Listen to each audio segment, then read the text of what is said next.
Today, we're going to get into something really fascinating, a kind of ancient map of human consciousness, the 7 chakras and the third eye. So let's just jump right in with a pretty wild idea from our source material. What if your 2 eyes, the very things you trust to show you the world, are actually designed for one thing and one thing only: survival, not for showing you the absolute truth? So if that's true, it means there's a whole other way of seeing things, a way to perceive reality without all the filters our survival instincts put on it.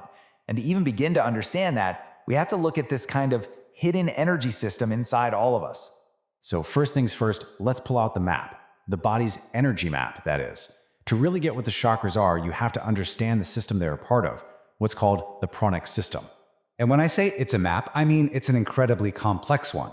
We're talking about a network of, get this, 72,000 different energy channels, or nadis, that are flowing through your body all the time. Okay, so you've got these thousands of pathways, right? Well, wherever they cross over and meet, they create these little hubs, these junction points. And in total, there are 114 of them. We call them chakras. Now, out of all 114, there are 7 that are, well, they're the big ones, the major players. And why? Because how energy moves through these 7 specific points, that's what basically defines the entire quality of your life. And here's a really cool little detail. The word chakra actually means wheel. So you'd think they're circles, right? But nope. The source material is really clear. They're actually triangular meetings of energy. A small distinction maybe, but it's pretty important for understanding how this whole system is built. All right, so let's see how this whole map works, starting from the ground floor, so to speak. We're going to start with the first 3 chakras. Think of these as the survival centers. Their main job is just self-preservation. So at the very bottom, you've got Muladhara, the foundation.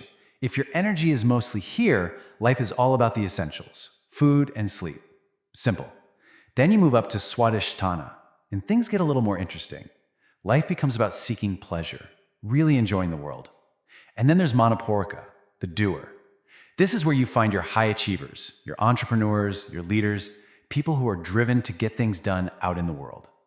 Okay, so what happens when your energy keeps moving up?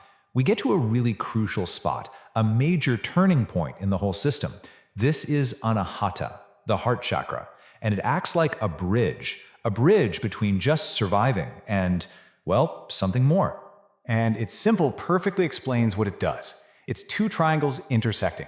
You've got one pointing down, that's all that survival stuff we just talked about, and you've got another one pointing up, that's that deep human need to be more than just an animal, to go beyond. So what this means is, when Anahata becomes your main hub of energy, you're not just surviving anymore.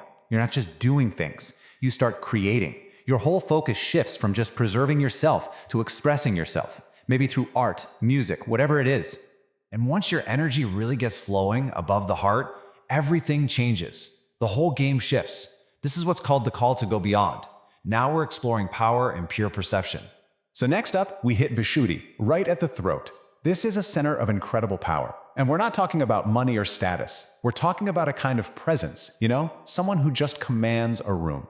And then, above that, we finally get to Ajna, what most people know as the third eye. But listen, it's not some spooky eyeball. Think of it as a center for pure, unfiltered perception. It lets you see things exactly as they are, without that survival filter clouding your vision. And that brings us to the very top, the final destination of this inner journey. And it's not really a step, it's described as a kind of pathless leap to ecstasy. Now get this, here's a really wild part. The 7th chakra, Sahasrar, isn't even technically in the physical body. It's just outside of it. And when your energy finally reaches up and touches it, bam, the result is just this unreasonable, totally unexplainable ecstasy.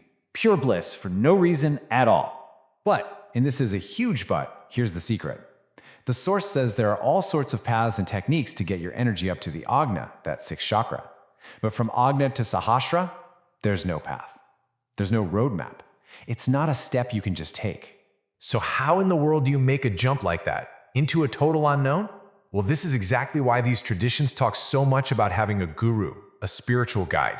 Because to make that leap, which is described like jumping into a black hole, you either need a level of courage that's almost insane, or you need to have absolute total trust in someone who's already made the jump and knows the way.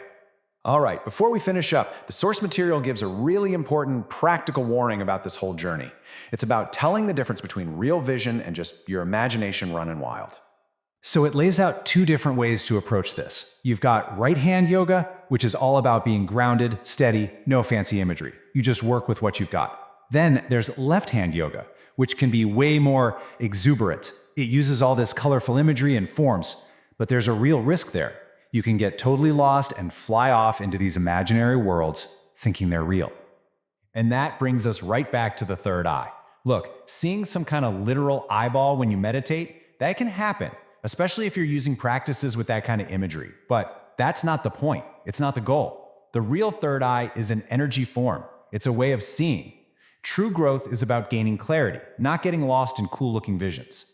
And all of this really leaves us with one big question, doesn't it? When you look at this entire map of human possibility, from just surviving day to day all the way to this boundless ecstasy, where are you putting your energy right now? Are you living for survival, or are you ready to see the world as it truly is?